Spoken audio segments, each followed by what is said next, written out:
Wow, wow, wow, wow, wow. First of all, I want to give all my condolences and grievances to the Houston Texans season and also the New York Giants. Now, you guys might wonder why by the title, but of course, you guys are going to know already. I'm going to be talking about J.J. Watt and Odell Beckham's injuries and which team might be affected more. So, starting off with the Houston Texans, last year they were 9-7, made it to the playoffs, and wound up getting smacked in the wild card 30-0 to the Kansas City Chiefs, which was a pretty embarrassing game, for the AFC South. But, hey, they thought the best team, they gave it to the best team that won the most division games, which was the Houston Texans. And they wound up getting exposed in the playoffs last year without J.J. Watt. But hey, it's still a team, right?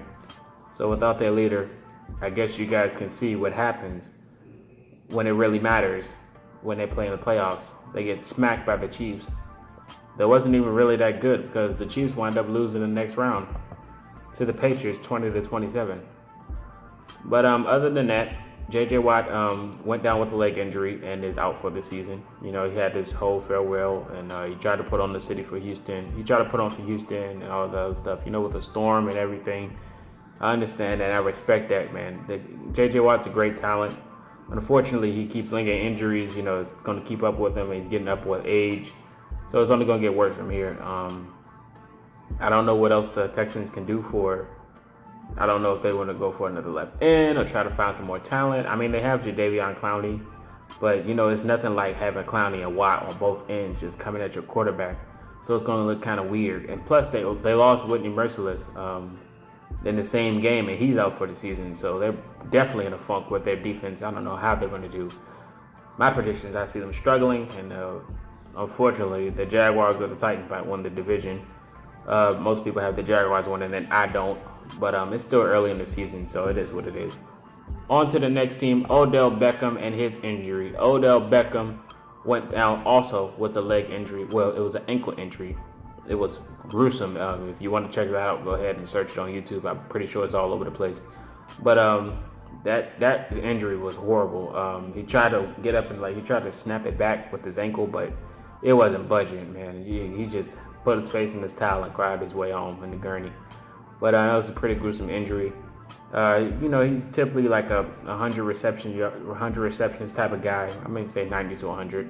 He had 100 last year, but he's a 90 to 100 reception guy. So the Giants are definitely going to miss that. But also the Giants have also lost two other wide receivers in the same game. So both teams have lost key pieces to their funk of how they get W's. But unfortunately, the Giants have been struggling all season.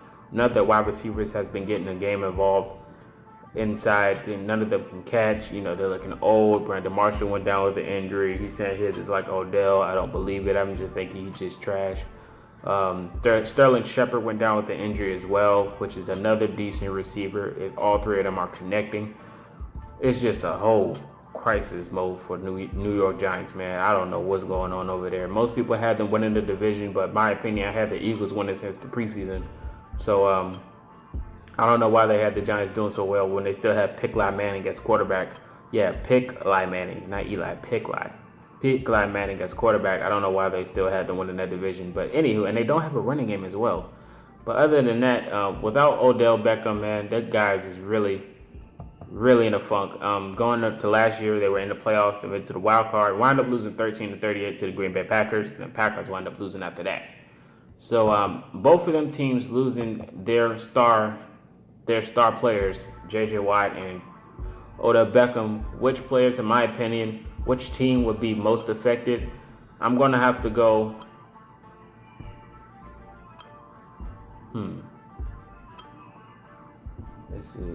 It's an interesting question because whichever one you say is going to be different. I'm going to have to go with Odell Beckham and the New York Giants. I think the Giants really need Odell more than Houston needs J.J. Watt.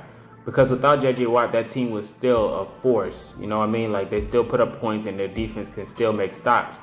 So without Odell, I don't think the Giants really have a chance, bro. Like, they have Brandon Marshall and Sterling Shepard, but that's it. They don't have that elusiveness and the one-handed catches, the oohs and ahs, everybody taking pictures and routines and dance moves of Odell before the game starts. Who they gonna take a picture and stuff of now? They probably gonna come when the game actually starts. They're not gonna be like 2 hours early just to see somebody catch a football and routines at the beginning of the game before the game actually. So it's gonna be kind of weird, but I definitely believe that the New York Giants are definitely gonna miss Odell more than Houston misses J.J. Watt. I mean, J.J. Watt's that force and everything, but they still got Clowney, you know? Like, Clowney can make up for that action, bro.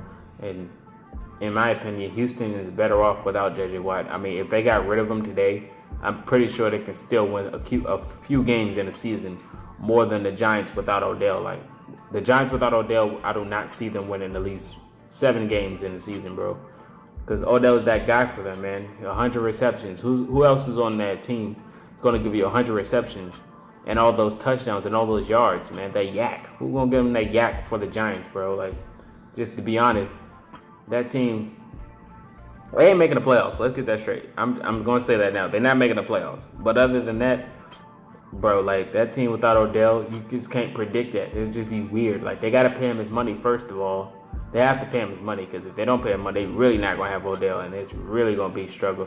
I mean, with these injuries too, like him being hurt for the season, I can definitely see them not paying his money and like just letting him go, because there's always another Odell Beckham in the draft. Always another Odell Beckham in the draft. So I will definitely agree with him if they get rid of him. He can find his money elsewhere.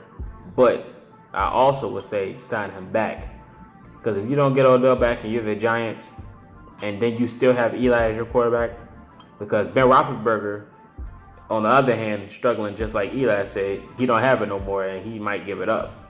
Eli, on the other hand, didn't say anything at all. He's still out here doing what he do.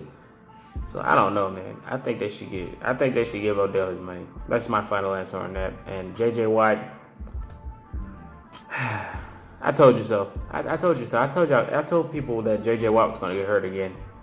I didn't say he was going to be out for the season, but I didn't wish that either. I'm knock on wood. I didn't wish that either. But yeah, he's out for the season. I didn't have them winning the division. My choice was regularly the Titans. I don't know where the Jaguars got all this hype from, but that'll be over soon. But other than that, that's all I got for you guys, man. Leave your answer in the comment section. Which team is more affected, the Giants without Odell or the Texans without J.J. Watt? Like, comment, subscribe. More videos on the way. I'll see y'all when I see y'all. Peace.